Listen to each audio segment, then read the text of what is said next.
Hey everybody, welcome back to a special episode of Swedenborg and Life. We've got our question panel show, which is a favorite of mine because we get to really dig into the thoughts of the audience. We get to hear your questions. We usually have to not get to all of them, but today we're going to do our best to do as much like pseudo answering as possible, or answering to the best of our abilities. We have some great people to help me do that. This is Cara Dom, Latin consultant for the New Century edition of the works of Emanuel Swedenborg. Thanks for coming, Cara. And over here we have with us Dr. Dan Sinisvet, professor of philosophy at Bernathen College, who's been on the show a number of times. And then we have Chelsea, who's writing for Swedenborg and Life and doing all kinds of other super important stuff at Swedenborg Foundation, including winemaking.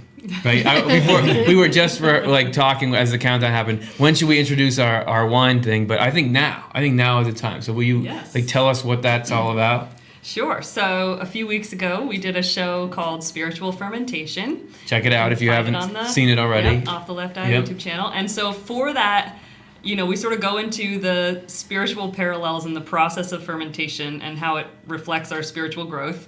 And for part of that, we thought it would be fun if we got our own small batch winemaking kit and actually did it ourselves to see, can we do this? And you can see during the show little clips of us. Yep. So we got good footage of winemaking, and so then we carried the process to its completion. And dun, dun, dun. I even made little wine labels. So and we're working on a camera close up here, but she walked in with that today, and I did not realize it was going to look that good. Hopefully, you can read the title of it. So it's called De Wine Providence. But what's that on the bottom Down there? On it's the hard bottom to read. Is the kind of wine that it is. It's a Merlot. We're calling it the Merlower Earth. Which is like a spiritual world pun, because Swedenborg says there's this level. Anyway, we would give this out to you, our audience, but we don't know the liquor laws. So you're just going to have to enjoy that. I just thought that was awesome. That label looks sharp. Anyway, I said we're going to answer questions. Let's actually do that. Let's get the question. Okay, so let's get to our first one, because there's no sense in stalling unless we need to wait for the first question to pop up, So, Marvin, so are we to transform our ego instead of destroying it? Now, this, I think, is relating to the show that we just did, which we did a show called The Infinite in You, which is basically the dichotomy between our sense of independence and this connection we have to the divine. So there is this part of us that's like fiercely independent and tends toward negative behavior. Is the point to destroy it, or is there another path for us? So I guess I already called on Chelsea about the one, but Dan, do you have any thoughts on that as a topic? Yeah, I would say the point is not to destroy it. Mm-hmm. It really is supposed to be a gift, or ego in the sense of I feel life is my own. If we're made in the image and likeness of God, and God is a self, or is the self, then we have an image and likeness of that. We have the representative of a self, I would say, or an as of self. And that's something we're supposed to enjoy when it is rightly ordered. The affection for it is rightly ordered. When it's to use a spatial metaphor for something that's spiritual, when it's lower here, and love of the neighbor and love to the Lord is higher than that. Yep. So I think transform is a good, because the reordering is actually a change in the form. So transforming to reform, I think that's a great word for it, actually. So Cara, what is that transformation? Like what is it? How do you transform an ego to get it to the right, what do you call them? Latitude, longitude? Well, I don't think you can destroy the ego. Right. It's essential for your existence, just like Dan said, the sense of self. But every time that you choose those higher loves, love to the neighbor, love to the Lord, that is starting to flip it right, so that the sense of self is serving those other loves. It's not reigning over the other loves. It's like incremental change. Right? Incremental change of choosing, of shunning evil and turning to the good. Easier said than done. Right. Chelsea, do you have any Yeah, there's Because you put a lot of writing time into that episode that we just did, the infinite in you. So I'd love to hear what else didn't we get to say about it. Something we didn't get to say is the sort of biblical imagery that is that portrays the doctrine of the proprium in the Word, and part of it is flesh. Flesh is this idea of it can have a positive spin, which is a proprium that's been brought to life by the Lord, so it's turned right side up, or flesh can be the complete, not good flesh, like the, there's scriptures that talk about flesh in a really negative way. Sure, and Peter Rhodes in that episode said, he quoted from somewhere, take the heart of stone out of you and give you a heart of flesh. Heart of flesh, Right. right. And so if you think about, if you were to destroy your ego, it would be like having a body made of flesh with no bones. Because Yes. your ego, the proprium is the bones, and the is it in Ezekiel where there's the valley of dry bones, and they get added flesh to it. That's that proprium being brought to life, so the Lord's life flowing into it, and it being raised up. And that's also why Jesus says, you need to eat my flesh. The sort of intense words that he teaches his disciples, and they say, this is a strange teaching. Did you mean to say, eat my flesh? Right. He means that all real life is from the Lord. And so we have to sort of turn away from our flesh, like what would be believing that our proprium is life in itself, to, opening ourselves up to the Lord's flesh, or living from the Lord. Yeah. Whenever I hear that, I think of Lion King, like when Simba and Nala find the elephant graveyard. Do you guys know that? I don't know. That's neither here nor there. So, all right. I was. Can I just add one thing? I think that's a good question, because I think there is associated with certain religions or spiritual processes the idea that you do need to absolutely extinguish the self and sort of all sense of yourself. And that's not Swedenborg's message, but that if you reorder it, and I think it's a sort of Zen-like paradox. The more you forget the old self or the selfish sense of yourself, and really, are focused on other people, serving them, and serving what's really good and useful, the more sense of life you have. And I think in the philosophical and psychological literature, if you look at the concept of flow, that when people and athletes and a lot of people will experience this, that when you are really focused on something else and you forget the dear self, you just feel tremendously alive, and particularly when there's something reciprocal going on. So for me as a professor, when I see the light bulbs going on my students, and my students are saying, oh, you mean that's what this means? And I say, yes. And I am complete. I don't even exist to myself. But boy, do I feel alive when I'm doing something like that. It's a great example that it's not any longer about, here I am, professor, there's student, how am I performing, how do we all... You're focused, looking at the transfer of idea. Yeah. And you're just captivated in the moment by that. That's great. Yeah, it's like being in the zone, that when you're in the zone, you forget about yourself, and yet in that process, you feel most yourself, because you're so satisfied. There's like a parallel paradox. I was just reading in Swedenborg, he says that, the deeper you go into heaven, or into this heavenly mindset, the more you wish for everyone else to be happier than you. However, the more you wish that, the happier you become. Right. The people who really want to be I want everyone else to be happier than me. They gain so much happiness from that. So sorry. No, I was going to segue, but don't worry. Swedenborg talks about the heavenly proprium, that angels have this heavenly proprium, or ego, or a sense of self, and that the more connected to God they are, the more they feel like themselves, they have a life separate, and that's required for an ability to be conjoined, is this separate sense of self. If you're all mushed into one vagueness, there's no separate things to join together. Yes, because as Dan said, God is this self, like this intrinsic self. So if we don't have some kind of proxy experience of that, we can never have a you know what I mean, right? We can never have a shared experience Yeah. where we both gone through the same thing. I think we should go to the next question. We could talk about this one forever, but also I think we should go because I forgot to say you can get your questions in. Like you as the audience can submit questions. I mean, these are all from the audience. So if you're there on YouTube or Facebook, type up your questions and we'll grab them and answer them. So let's see if anyone has done that anyway. It says, Scott on YouTube, I just read the physical world can't exist without the spiritual world. What about the other way around? So can the spiritual world not exist without the physical world?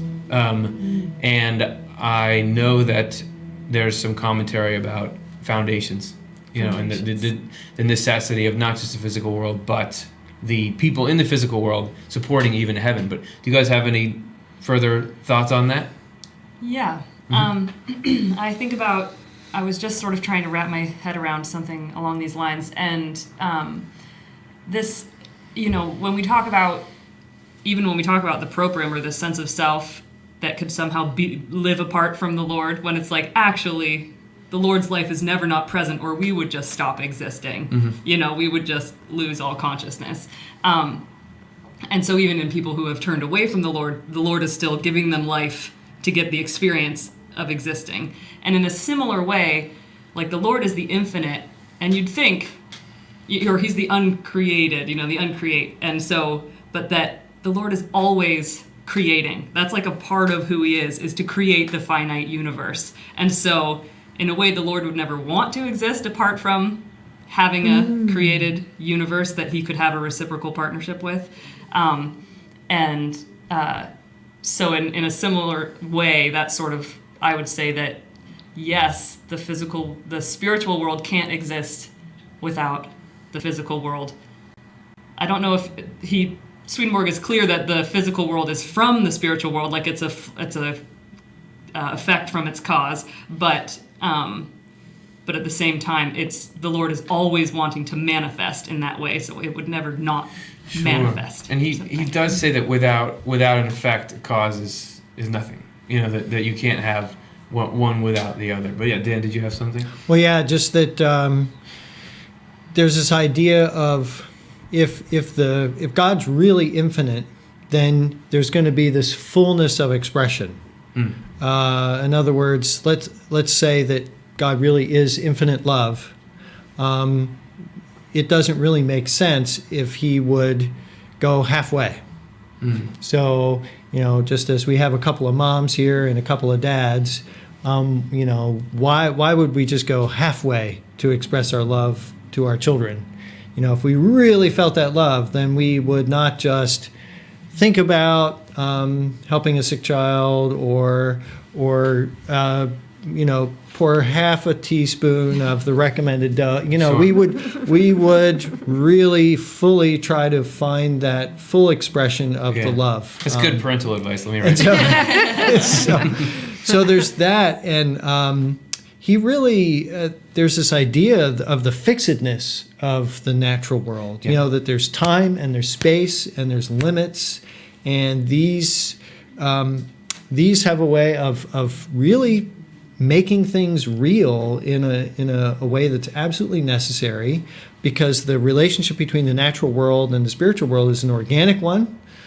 One influences the other, cause and effect. But what happens down here in terms of the vessel or the bowl, does affect how the inflow is being received, and there are passages in which he uses some philosophical language to say, well, I'm the spiritual world and just sort of thinking about things or willing them but not really doing them.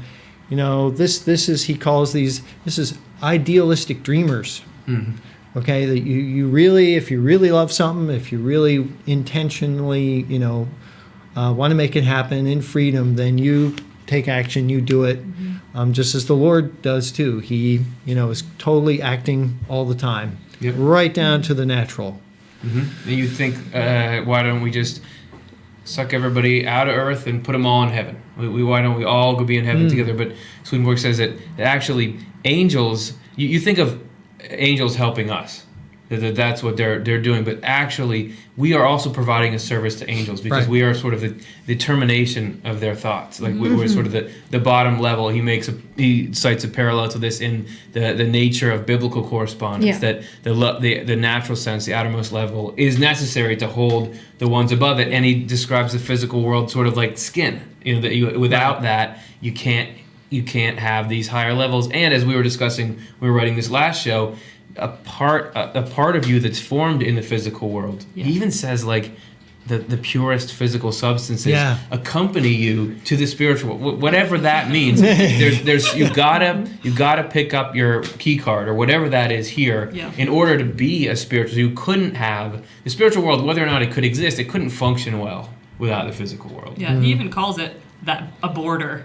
You pick Yeah. up a border while you're in the world here, Oh, and that yeah. remains. Limbus, yeah. And that's that Yeah. like distinction. Yeah. And something like, I mean, I'm hogging the mic here, but like That's why we got you one.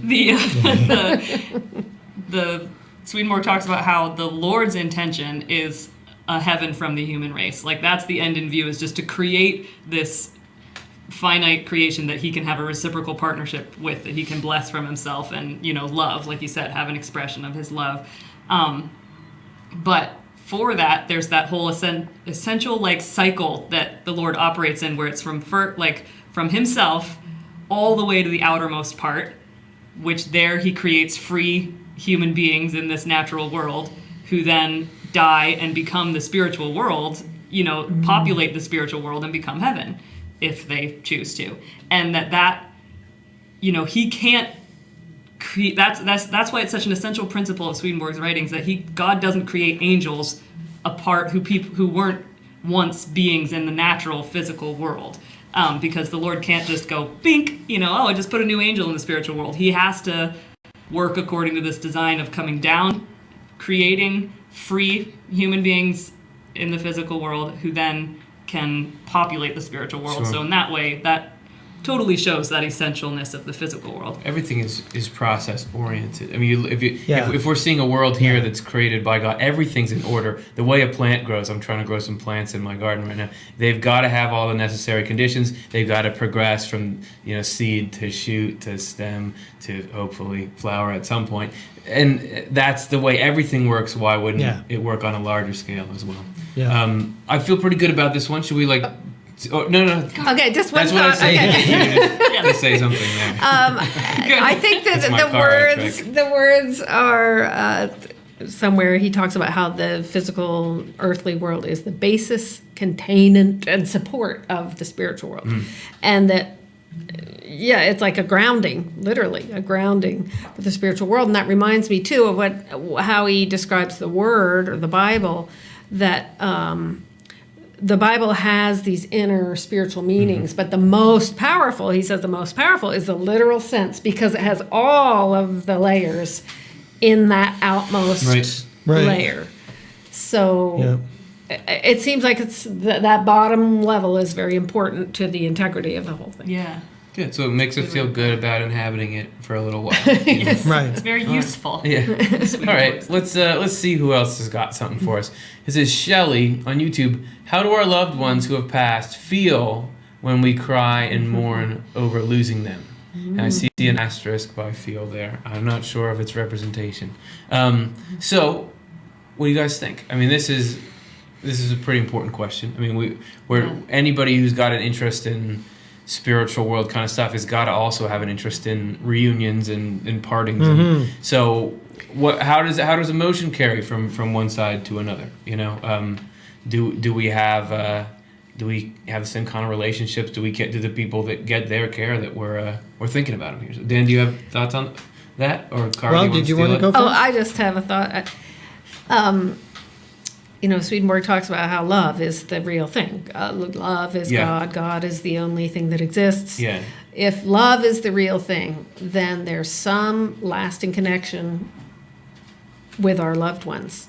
Right. So I think, I imagine though, that when they're in the other world and they're fine and they're happy and they're in the light of heaven and everything, that they, if they're thinking about us, are hoping that we would find some comfort and that we would know they're okay, and you will be too when you get here, kind of thing. I don't know. Yeah, That's just conjecture. He says that we take that's good conjecture. I mean, this whole thing is we're conjecturing that Swedenborg is accurate and all this stuff, but Swedenborg says that we take our personalities with us. I mean, we're still us on the other side. So you think about the person if they were still alive and saw you crying and doing all that. It's not like they're going to completely convert into this new being. So there's going to be still, they may have a different perspective on life. You have people who go through near-death experiences and kind of get their life review, and they see the bigger picture. They may even have a different perspective on our suffering if they're aware of it. They know that, oh yeah, this hurts, but it's temporary. But still, they're still them. And it's not like, you think about if a good movie was made about angels, you would think, like, how are they going to be portrayed? They're going to be wise, but they're going to be human. Like they're going to have I know we're not supposed to talk to them, but I really want to. Something like that would be like an emotionally accurate portrayal. Or that's what I think. Dan, did you have some more on that? Yeah, I was just thinking about on the radio this morning. There was an interview with a singer who had lost his mother, and she. As she was passing away, she was telling him, really the main thing in life is love.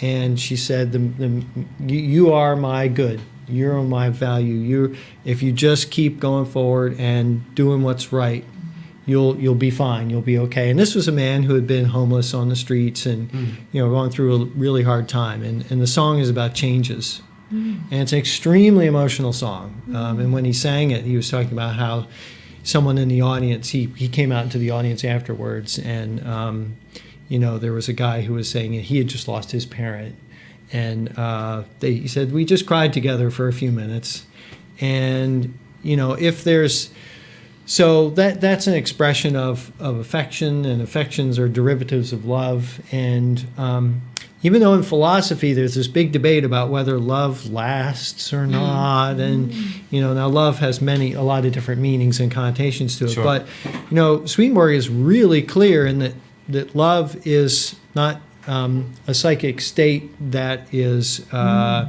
epiphenomena of your electrochemical neural reactions or something like that. Yep. It's actually the reality. stuff. It is reality. Yeah. And so there's. Even though there isn't always, direct one-to-one communication between us here, our forms of consciousness, and people in the spiritual world and their form of consciousness, it's not a brick wall. It's there's permeability there, right? It's a membrane, but there's stuff does go back and forth. There's flowing back and forth, and I've read accounts and I've known relatives too who have been in distress over the loss of a family member, and the next thing they know, they had a dream, and their sister had a dream the same night. Yeah. And in the dream, they saw their parents, and their parents' mouths didn't move, but somehow they communicated to them that we are okay. We found each other, and we're very happy, and everything is peaceful. And then it's up to us. One relative will say, well, that was just a dream, so you're allowed to be a skeptic. And another relative will say, well, that's because they're still alive, and they're in the spiritual world, and they love each other, and they still love you, and they care about you, and they want to let you know. Yes. To say relative too is right. I mean, what's the intent behind that message? Yeah. I mean, that's obviously meant to be healing, and which it would indicate an awareness of that. Hey, it's rough getting left here. And we think about the spiritual world. A lot of people will kind of accept the idea that it's superior in ways to this. Like, it's more expansive, it's more beautiful, there are more colors there. That people report these kinds of things, and we say, yeah. But it's not, the emotions are not going to be less spectacular there. You think about that scene with that singer and that guy occurring in this world. Right. There's just the heart of that and the meaning of that. It's not like you get over there and we're all kind of like these floating heads that don't. It's got to be twice as much there or more. So you'd think, whatever they would be feeling if they saw us here, they're feeling more. There at times. Yeah. I think people talk about, sometimes they even describe an experience as spiritual in this world of I was going to say definitely the two main qualities that come to mind that I think any like of a loved one wanting to communicate back to the people they've left is like comfort and perspective, you know, like those are sort of two side by side. And but you think about, you know, our experience in this world can be sort of, it's limited, you know, limiting in perspective and comfort. But there are moments kind of like scarce. These, I feel like there have been definitely times in my life, and sometimes it's like, you know, birth and death, or just a really traumatic happening, can suddenly like suck the air out of the room in a way where it's like nothing else matters, but it's like all of a sudden it's incredibly clear what's important, you know, like, and sometimes like some disaster happening, or the bedside of somebody you love, or the birth of a child, you're not worried about how you look anymore. You don't care about, you know, oh, what is that person going to think of me? Like all of that stuff just falls away, and you're just present. And I feel like people talk about that being like the veil thinning, you know, or something like that. There's this experience that I think really is spiritual in substance that, you know, as far as like how do our loved ones who have passed feel when we cry and mourn over losing them, I would think they're probably in that presence, you know, where they're not necessarily feeling like, because they have perspective, they have like, you know, an experience of comfort, that they could be, you know, I guess present in that feeling, but in those sort of like, you know, powerful moments. If they're closer to God, then the question sort of is, how does God feel about us when all this stuff is happening? Because that's going to be an extension. You know, if whatever upgrades they have in their feelings towards us, God is that to an infinite degree. So if we can figure this out, we've got some good info there. And not to bring religion into this, but Swedenborg talks about when misfortune or intense events put sort of our worldly concerns to bed, like just like you're describing, and then from there you sense what's important, and if they're in that state more often, they're going to know. I love what you said, comfort and perspective. That is what they bring in, and sort of what I feel like that's what spiritual truths bring to us. You know, that's what I'm hoping we bring in this show, is comfort and perspective. So let's see if we can bring that to the next question. Blender. What's up, Blender? Blender's been a fan of ours for a while, or a friend, or whatever we want to call him. What part of Swedenborg's teachings do you have a problem with or resonate with the least? How do we not throw the baby, throughout the baby with the bathwater? Yeah, and that saying came from the Middle Ages, when the bathwater would get so dirty because people bathed like once a year that you like couldn't see a baby if it was in it. I don't know if they would really put babies in there. All right, so let's think about what's the least favorite stuff. You know, he doesn't give very clear, satisfying answers on animals and ecology. This is one particularly, like, I love nature. I love ecosystems, how they work, that kind of stuff. He'll talk about phenomena there just appearing. Like, you know, a bird will appear in response to thought, which makes for a good story. But I'm like, there's so much joy in the systems of nature. You know, is it really, that almost seems like it's just, it seems less real there. The way that, because here it's like, if you're going to have a bird, there's got to have been a previous bird that was able to find a nest, and it's got to be adapted for its niche. So to me, as I understand it right now, that's less satisfying, his description of ecology in the spiritual world. However, the reason why I stick around and do Swedenborg shows is I think, okay, there's something I'm missing. There's no way that it's actually like cooler here than there. So there's got to be some kind of correspondence, or like there is this spiritual ecology, and maybe he wasn't even aware of all the levels of it. So I would say it's that, and then aliens. Okay, so, which we're gonna do a show on soon. Which we're gonna. I always said we're gonna do his show about his alien stuff, but we'll get to it soon. So, and does anybody else have what's your beef with Swedenborg? Like, say it now. He can't stop us. Yeah. Oh, sure. I mean, I had the one thought that I think Jonathan Rose is credited with saying it. Sometimes in Swedenborg you have to ride loose in the saddle. You know, sure, you gotta exactly. just like, all right, get over these bumpy parts or something.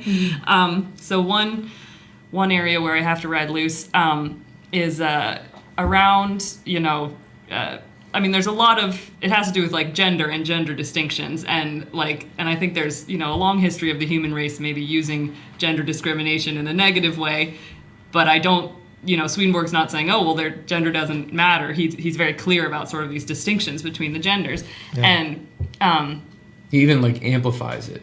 Definitely. I mean, right, yeah, you're male and female after in death. spirit. Yeah. Yep, and but part of one of the teachings that comes down to is this idea that in a human, the spirit comes from the father, and the hereditary evil comes from the mother.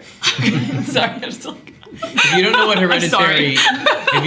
hereditary evil is, check out our show. What show was it? Yeah, one of our recent shows. The Infinite in You. The Infinite in You. Yeah. And so this part where he talks about it a lot when it comes down to Jesus incarnating in this world, because his father was the infinite, and then he came to Mary where he got the human proprium, which was the access to the evil of just the corrupted self or corrupted proprium or whatever. Yeah. And so then he had to put off the human nature that he got from Mary, and then he gets to become divine. And then so he also just says this kind of very sort of male heavy of like all your sort of good things about your spirit come from your dad and not so much from your mom. And it's one of those things where it's like, I have to ride loose in the saddle because one is, in some ways, that's just sort of not corroborated with modern research. So you just sort of have to think, okay, let's put everything in context here. But another very interesting thing is there is interesting research I was recently hearing, and it was making me think, oh, that reminds me of Swedenborg. And that's why it's important to like sort of ride loose in the saddle, is that people who were studying PTSD found that there was a stronger lineage of you could actually inherit trauma, especially through your mom, and not so much through your dad. Interesting. And it might have to do with being carried in the womb, the kind of like cellular mix that you can have that is mother focused. Yeah. And so that actually, so not only are they researching that PTSD can be passed down, so you can actually be born and you have, that's news to me. You're born traumatized, which we know that physically you can be born addicted, but to actually experience emotional trauma, like they studied it with Holocaust survivors, or second generation. Right. But that this interesting parallel with it being the mother. So I just like to sort of spin things that sound at first like really negative and kind of turn them on their head and realize that maybe there's some like really interesting wisdom in there. And so like this idea that, oh, women getting sort of like, oh, you're just hereditary evil, or something, men are better or something like that. It's sort of like, oh wait, there's this like powerful role maybe that women play in being able to process trauma. I don't know. Like it's just, gender can be such a tender territory of like, well, you don't want to be sort of, how do you respect gender differences or even the multiplicity of genders that there can be? It's not strictly binary. So how do you kind of navigate those questions? And I think Swedenborg brings a lot of things to thought, and a lot, if you're not open-minded about it, you can get pretty narrow pretty fast and use it in a harmful way. So yeah, I thought, didn't he say at some point too though that fathers do pass on evil that you can never get rid of? I think he talks about the soul it being in the sperm, like that. I didn't get the idea that you get no heredity from your that you can, because otherwise I've been stressing about nothing, But I think that it's like, like Jesus from could, your parents, grandparents, Yeah. So the good news is we're all disasters to our children in our own way, but anyway, in our own unique way. Yeah. I just have to say, there is like when you're reading Swedenborg, probably the parts that I resonate the least with are these like little sentences that'll sort of pop out at you, and you're like, hold on a second, that's not true. That's patently not true or something. Yeah, and but I think if in context and held in balance with other things. Right. Well, I think when you say ride loose in the saddle, it makes me think of if we had a fifth mic here, and there was Swedenborg. Even at the time he was writing this, would he say, "No, that's not what I meant by that Latin phrase." Like it actually means anyway. Dr. Dan, do you have I was. I mean, On your topic, I was struck by in reading his work on married love or conjugal love. There's a sentence about, out of all the things that the Lord created, none was created more perfectly than woman. I think, well, as a man, Right. that's So I mean, it You goes get Jesus. it goes both ways. It goes both ways. Right. No, but. Well, he does, and he also says that without a woman, a man becomes stupid and arrogant, Right. and so it's like pick what you want to be offended by. Right. Yes, Yeah. exactly. But to Equal get, opportunity offender. I was going to say to get to the question. When I was pursuing philosophy, my degree in philosophy, and looking at passages in philosophy, in the writings, the Heavenly Doctrines. He has lots of negative things to say about philosophy, and more negative Not to things mention, than positive things. So that right. that didn't Yeah. feel quite affirming Totally. to me. But I think one of the things, like you said, if there was a fifth mic and he was here, Yeah. he would say, and I can tell you this from a student's perspective, he would say, well, I'm already doing my best to explain very complicated things as simply as I can, and I'm already heavily qualifying almost everything that I say, and people are still really struggling with my sentences and my paragraphs and trying to hold all my ideas together in connection. And so I think he would say, well, yeah, if you keep reading, or if you read more widely or things like that, you'll find that Yes. the ideas rounds are out, it yeah. rounds out. Yeah, Oh, yeah, yeah. which is what you find with philosophy too. Right. When I sat down and I gathered all the passages that I could find that related to philosophy, you get a much fuller picture rather than the one sentence that's says philosophy is this terrible, awful thing Yes. that Yes. will turn your mind into bone and Yes. and darken it and Worst among the philosophers is Dan. yeah, well, it's just the worst thing Yeah. you can, and makes you more stupid than Yeah. So there. But if there are but you keep reading, and there are other places where he says, well, among the most useful sciences that we have are Yes. ethics and philosophy, and Yeah. it's like, oh, okay, well, Yeah. thank you, good. You have outlined why we started this show. I mean, this show started, I was reading through long excerpts of Swedenborg, but I thought, okay, I'm going to read with these people, because if you're encountering Swedenborg for the first time, he's going to say something that unless you have the whole picture, you're going to take a certain way. For example, at the beginning of the book, Our Life After Death, which we read, which is just an excerpt of the World of Spirits section from Heaven and Hell, he begins that by saying, the world of spirits is neither heaven nor hell, but a place halfway in between, where we go before we are either drawn up into heaven or cast down into hell. Oh, okay. Which you guys will laugh at, because you know that in other places he explicitly says nobody gets cast into hell. People are casting themselves. People are yearning for it. It looks like Yeah. but at that moment he doesn't You don't bother know to that. say anything, and you're just like, so this whole show essentially started with we have the more of the whole picture loaded into the brain, so we're gonna be here like, wait, it's okay, keep reading. So anyway, Yeah. Cara, do you have thoughts on the worst of the worst of Swedenborg? Yeah, I guess in general it would be, yes, I've had joking conversations about how Swedenborg's an equal opportunity offender. Lots of people get slammed by Swedenborg, and so Sort of whole groups. yeah, whole group. So that's the Yeah. thing: nationalities and races, Religions. and religions. Religion's like crazy, yeah. Just. Intellectuals, Yes, anybody who's simple learned, simple women, people too. simple people, Yeah. women, Yes. men, Yeah. learned, ignorant. But anyway, so there's some spots where he is sort of sketching out the personality of different nations in Europe. Like the Germans are this way, right. and the Dutch Yeah. are this way. And Yes, it's kind of they're- interesting to, it's not acceptable It to just do. simply isn't done. That's right. So it's interesting to see if am I aware of any sort of truth in these generalizations? But generalizations in general are dangerous. To make a generalization. Yes, and apparently the mode of discourse at that time was this polemic thing where it's like, I'm right and I'm arguing strongly against any other case. Yeah.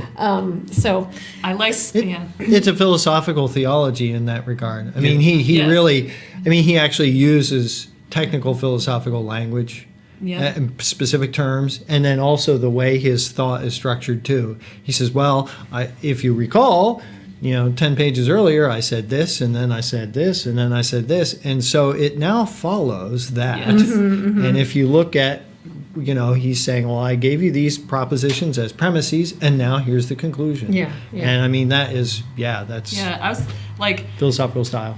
how do we not throw out the baby with the bathwater? I would say, like, riding loose in the saddle. And my other two main things would be paying attention to context, like that, Yeah. understanding what is his rhetoric, who's his audience, what is he Yeah. writing about, Yeah. what did he learn growing up, what was his education, all that stuff. Like, I think it's valuable to look at his life context, and then also finding core principles. Like we sort of say the bigger picture, but another way to say that is to, like, what are the core principles that he is just hammering home throughout all of his works, and then all those little details or the way the words fall in different numbers, how do they hold against this core principle of, like, God is divine, is mercy itself, and all this stuff. And Yeah. From two thoughts. One is from just doing a little bit of stuff on YouTube, like we've been doing here. And we don't get much of this because I just don't think we're on the radar enough. But other people will take other people's videos and kind of critique them line by line, and say they're wrong about this and that. And just seeing people who, like, political candidates who try to make speeches and then later people pick them over, and it just makes me think of how hard it is to anticipate people's arguments with what you have. How hard it is to anticipate, that people might take this way, and thinking about Swedenborg writing that long ago in that way. So that's one thought. And then I think what we're discussing here is why the NCE project that you're working on is so important. And this was for me that I never would have known that. It was a writing style in his day to make these broad, sweeping statements. This was not like, Swedenborg wrote this way because he was a jerk and everyone else didn't. This was how he wrote at the time. And knowing that kind of stuff is important because it further gets the natural stuff out of the way so you can better understand the meaning. And yes, to me, like, barely anything phases me in Swedenborg because of riding loose in the saddle, or just I found such beauty in the whole picture that when something goes against it, I just give it the benefit of the doubt. Like, I'm going to figure the reality behind that is cool. There's no way it's not cool because God is the smartest, most loving thing. There's no way. Someday I'll get perspective and comfort. Let me say that the stuff that I used to most dislike, like that none of our thoughts are our own, those kinds of things, those are my favorite now. That when I was, I think, 20, I was like, this is stupid. But now that's like, those are the things that are saving me. So I just want to say that's how that is. So that was a good question. That turned out to be a great question. All right, but not as good as this one's going to be. Let's see. Yokopo, Swedenborg describes a celestial heaven and a spiritual heaven. Am I correct in hearing that there are some angels who are a hybrid / the link between? Short answer, yes. Short answer, yes. Long answer. I don't know if I can give any more to it. He does talk about some linking ones. We called them connectors in our show on the different kinds of angels. Like ones that, I think one was like a spiritual sort of angel that would go to this, like he talks about spiritual angels going to the celestial heaven and preaching there because they bring, like, angels like to hear true ideas, this like truth-based thinking from love, and then they like take it in, and I would just think of the analogy of, like, he parallels heaven with the chambers of the heart, the two hemispheres of the brain, the lungs, and so that there are these essential crossover networking kinds of fibers, or I don't know if he calls them pleuras or this or that. Well, one of the coolest things about Swedenborg, since we just got done trashing him, is that he's basically, you want to know what's going on in heaven, study the human body. Right. Are there physical connectors between the heart and lungs? Okay, then there's some kind of angelic connectors that do the same thing. I was just going to say, did you use the term connectors based on any current literature, or? I can't remember now, but I remember that he maybe describes that in a couple of numbers or something. But and we ended up calling them connectors, I think. Because isn't there Malcolm Gladwell or somebody like that has written about these people who they Tipping Point. Maybe that's he wrote a book called The Tipping Point, and there's the mavens, connectors, and influencer or sales people or something. Yes, because so there are these, again, like the human body. We tend to specialize in certain functions, and you can really see this in organizations too. There are people that are very good and very focused at. This I'm doing this, and don't interfere. Don't. Okay, so. And business people recognize this too, because they'll say, well, this is the silo problem. So we've got marketing doing just marketing, and they're like, well, don't tell me about engineering. Right. And engineering is saying, well, I'm working on these circuits. Don't bother me with how we're going to market this or advertise this. And then you've got the the people on the shop floor who are actually constructing the thing, and they're like, no, we don't care about accounting. That we can't think about that. So this is the silo problem, and so you can picture these concrete silos, right? On a farm, and they're not connected to each other, and that's a real problem. Yep. And so it's really important. It turns out there are these athletes too, actually, who they're not particularly good at scoring or rebounding in a basketball game. They can pass. But it turns out they're very good at passing, or they're very good at, what they call the locker room, the inspiration, the team spirit and things like that. Oh, that's awesome. And they just connect. They'll, so if you're the center and you're the forward, then they'll say, well, I'm this little guard. Well, you guys are bigger than me, but I can help you guys work together, right? Yeah. So that very apropos. We're in the midst of the NBA playoffs as we speak. And I have a friend that is his whole life is connecting. Okay. That really is. I mean, he gets paid to do that. He's a hospital chaplain, but then he connects people in his ethnic community with people from other ethnic communities, and then he connects people in education with people in medicine, and then he connects people with this business program to nonprofits. I mean, he's phenomenal. I mean, he really is a connector. That is his specialty, is not having a specialty. Yeah. It's just connecting people who do have specialty. And I was saying that you can look at the human body to learn, but you could look at the human race. That if there are people doing that here, that's what we were just saying. Right. It's not like there's no way that we have better emotion here than they have there. So there's no way that if there's people doing this amazing connecting here, but nobody in heaven can do that. So there's got to be that, and that exploded out. Yeah. I think part of the language, I'm just remembering. So if she's curious, there's the different kinds of angels show, and I think Swedenborg does use the term where he even calls them sort of like spiritual celestial. Yes. Yep. So he even uses both words to Yeah. describe this one kind of angel. Yes. That Which is sort of not is this confusing bridge. at all if Bridge you're connector. Just there you go. Alien's notes, right? Well, it's like because there are three kinds of angels. Sometimes he calls them good spirits, angelic spirits, and angels. Sometimes he calls them natural angels, spiritual angels, celestial angels, and then there's spiritual, natural, spiritual, celestial, irrational. So it's like, hey man, it keeps us in business. Loosen the because saddle. We gotta in this Loosen the show saddle. like try to explain the whole thing. So. Yep.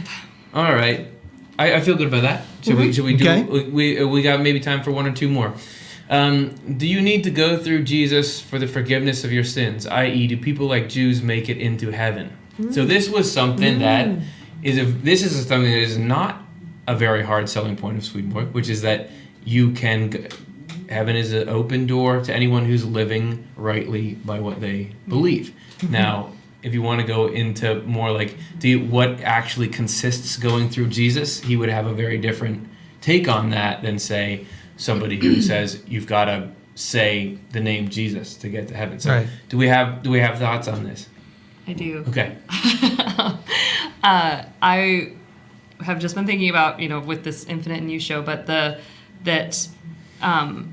the infinite, the Lord is the divine human one, that's, and then he took on the human form of Jesus while in this world. But so ever since the infinite has been creating a finite universe, it's been wanting to make a reciprocal partnership with that, bring about that unity, the conjunction, as Swedenborg calls it. And so that's been happening ever since anything's been created. The Lord's been wanting to close the loop, and so Jesus, in our Why Jesus Was Born episode, we talked about how the Lord coming into the world then was to clear the connection a little bit more, was like to clear it up. It had gotten totally blocked basically, and needed to have this, rewiring happen so that we, his finite creation, could have access to the divine human one who is the infinite, to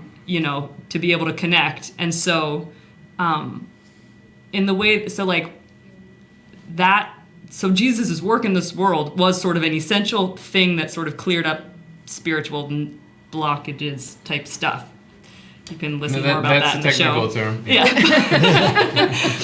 But I guess what I mean to say is that, that love has been trying to connect with people, and that even Jesus was just trying to it's not sort of discriminate against other religions, you need to be Christian. That's not what Jesus was saying. He was just wanting to redirect people to love, what it really means to love. And so he embodied that love. Right. And so, but it's really about connecting to love.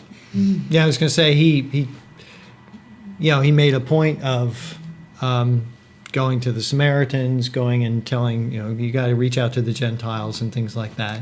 And I would say, yes, in our part of the world, actually, this aspect of Swedenborg's message is a big selling point, that it's much more inclusive. But in other parts of the world, it could be a stumbling block. Yeah. I mean, because, if you're really fighting with your neighbor, you really have a lot of hatred for that other person, then you would actually prefer that they not go to heaven. Yeah. But I think that's to me one of the, if you're really honest with yourself, that is one of the great aspects of New Church theology or Swedenborgian theology, is that it really challenges us where we need it the most. Mm-hmm. So if if you really would, have a beef against somebody else, Swedenborg's message is actually they're going to be in the life after death along with you. Yeah. And you'll be a lot better off, and they'll be a lot better off if you really learn how to live with each other here now, down on this plane. Yeah. And strive for peace.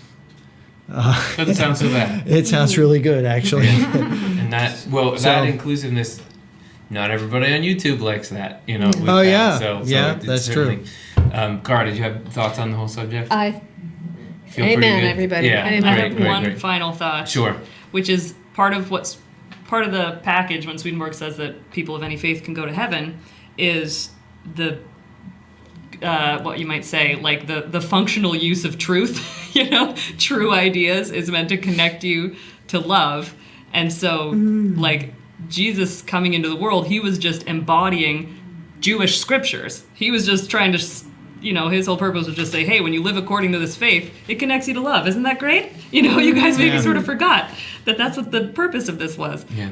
And so I would say, whether or not you acknowledge Jesus, that's why Swedenborg says, if you're just applying the truths of your faith so that they're connecting you to love, then you're doing what Jesus came in the world to show us how to do. And so then you're sort of you are following the way of Jesus. Mm-hmm. People always say, Jesus is the way, the truth, and the life. And he is, only because when you follow that same path with whatever truth you have available to you, you are following the way, you are. Yeah, and when we talk about Swedenborg slamming groups of people, the group that I've found that he was the toughest on was his own, which was educated Protestant Christians. That he would talk about there was so much hypocrisy and corruption within the church that he would often say things like, the worst of hell is from Christians. Is from the sect that I rub elbows with. That's right. And he would say that there's sort of there were truths within Christianity that if you got them, they were like extra potent, so that you could advance there was some like, naked truth there that really could help. However, if you got it wrong, he says that many people who hadn't heard at all of Christianity did better in the afterlife because they hadn't absorbed these false principles. Right. I mean, Swedenborg was saying that like a lot of the Christian stuff is a direct description of a reality, Jesus Christ, these kinds of things. However, if you mixed those ideas in with this theology of the kind of hatred that you're talking about, Dan, then you don't let go of that in the afterlife. That is a stumbling block. You're better off never having heard of Christianity and living lovingly in your tradition. So it's like Christianity, if you're going to go for it, like make sure you do it from the heart, or it's like it's not helpful. Yeah. That was, I think, Swedenborg's biggest, the war he was trying to start was with these teachings in Christianity. His whole book, True Christianity, is kind of a referendum on, you could even call him a Christian reformer, because there was so much time that he spent against things like faith alone and harmful ideas within Christianity. Let's do one more. We got 3 minutes. Let's just get this one. This is going to be the best one ever. Christian! No offense, Christian. How can drugs alter or help people spiritually? Many people talk about the amazing things they've experienced from them. Using spiritual things they've experienced. Yes. Okay. So I would say I don't know of any direct commentary by Swedenborg about substances, and people have made accusations that he was using, but I haven't come across any like reliable documentation that shows him like, using opiates or anything like that. So I just want to start off with that, and then I want to get your guys' thoughts, and then I'm going to say mine. Okay. So Yeah. Dan, do you have a few? Well, did you want to go first? No. Okay. Yeah. Yeah, I would say, this is a big topic, and Yes. we don't have enough time to do it justice, but 2 minutes. okay, so sometimes Swedenborg is sort of, I would say, lumped in together with kind of New Age worldview or philosophy, and there are people in that philosophy who say, yes, the way to become spiritual or have spiritual experiences is by ingesting various substances, psychoactive drugs, and so forth. The literature that I've read on people who have tried that, and I'm thinking of scholars like Houston Smith, who is a philosopher, religion scholar, but has also tried some psychoactive drugs. They've said there's a qualitative difference between the kind of experience that they've had using drugs and what they would call a genuine spiritual experience. I can't testify about this personally. I've had some spiritual experiences, but I haven't tried any psychoactive drugs myself. But based on what I've read, there seems to be qualitative differences. And there's a great discussion about cleansing the doors of perception and Aldous Huxley, and there's a body of literature on that we could dive into at some point that would be useful. Yes, I think that's great. A great way to frame it. And my guess is that there's probably general truths about it, but there's probably not definitive answers. Like there's never a situation in which you can get a benefit from substance X or something. Like I just think about even like antidepressants, those kinds of drugs. Right. There's times when those are overprescribed and they're not helpful. There's other times when it's like, because of your pre-existing chemical deficiency, you need this just to get to normal. Yes. Yes. So there's probably, Right. so I don't think we'd probably come down hard line either way. When Swedenborg talks about spiritual growth and development, it seems to be like that is developed through rational sort of day-to-day action. Like that's how you, so I would, he didn't, it wasn't like his spiritual experiences were what did it for him. It was this process of regeneration. So I wouldn't think that he would say you can take, what's that, ayahuasca, what's that thing? Ayahuasca, ayahuasca. So you can tell I'm hip with the drugs. You can just take that and then that will regenerate you. But I can't say for sure that it's like nutrition, like iodine if you got too much of it, don't take it. How would I know what each person needs individually? So Chelsea, do you have? I was reading recently about how Swedenborg says that part of what's unique about human beings is that we have a spiritual mind and a natural mind. We have a mind that is suited to the physical universe, and part of our mind is suited to the spiritual world, and so those two, and what he says about how the physical world connects to the spiritual world is by correspondence. That's actually, he says that's the only means of conjunction. It's like, that's something to think about for a while. I was like, what? But that it's by correspondences that the physical world connects to the spiritual world. And I think if you have a psychoactively triggered experience, there's always this, discussion around our spiritual experiences. Is there some neurological reason for them happening, or do they happen apart from any neurochemical whatever that's going on? It's like, I would just think that idea of correspondences of, like, if you were having some sort of spiritual experience from a psychoactive drug, is that experience corresponding to what a genuine spiritual experience is? Right. Like, is it sort of, is it a reflection of it? And then also, interesting to think about how people can, when we have real experiences, whether they've been, they just add to the mix of, like, what our experiences are and our spiritual process overall. Like, the Lord's going to use any experience that we have, but I don't think that there would necessarily be a direct connection of, like, well, take a physical drug to get this spiritual experience. It might, I don't know, like it's like a ladder on Chutes and Ladder, like that game Chutes and Ladder. Right, it's not a bypass. Yeah, and I would like to complicate it by saying it's we'll end soon. We're a couple minutes over, but this is kind of interesting to me. It's a continuum, because I know Swedenborg drank a lot of coffee.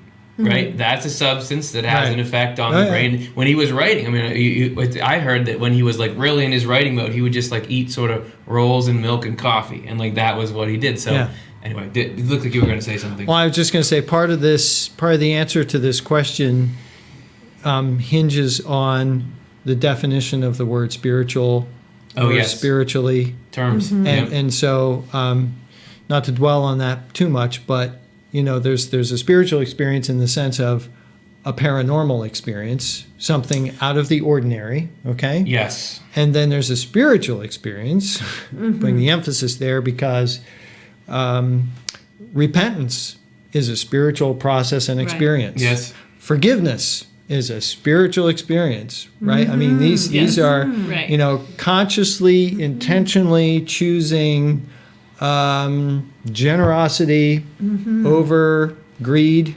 is a spiritual experience. Yes, definitely. In Swedenborgianese, the spiritual has a moral component to it. Yeah. Which none of it. Okay, good. So let's say we don't know. I mean, like, let's say no, not that. We're not going to say that. We're going to say we don't have enough time. We would definitively. Okay.